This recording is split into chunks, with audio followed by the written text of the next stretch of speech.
Сәлем достар, бүгін сіздерге қытырлақ самса, яғни слоеная самсаның қамырын дайындауды үйретемін. Ол үшін бізге жылы су, жылы сүт, бір жұмыртқа,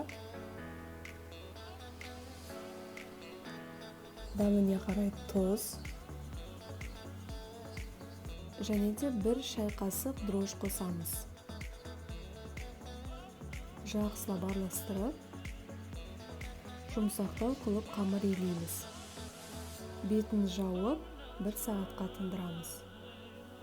Міне 1 сағаттан кейін осындай бірнеше бөліктерге бөлеміз. Мен 4 бөлікке бөлдім, яғни менде 2 зуалақ қамыр шықты. Мен барынша осылай жайып шығу керек. Өте жұқа жайған сайын сіздердің самсаларыңызда слоеный болып шығады, яғни қатпарлы болып шығады. Барынша жұқалап жайыңыздар.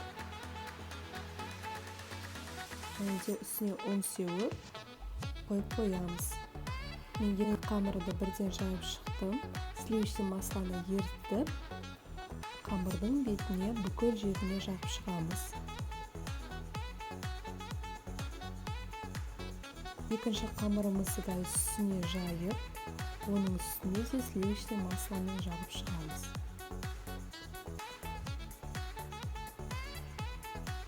Барлық жеріне жағылуы тиіс.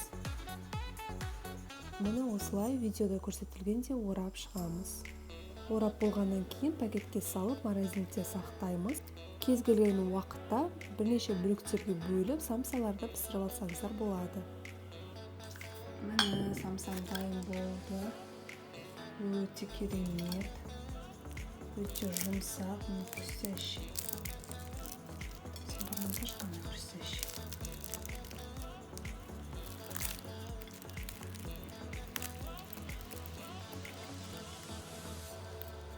Зор. Үгітіліп тұрады.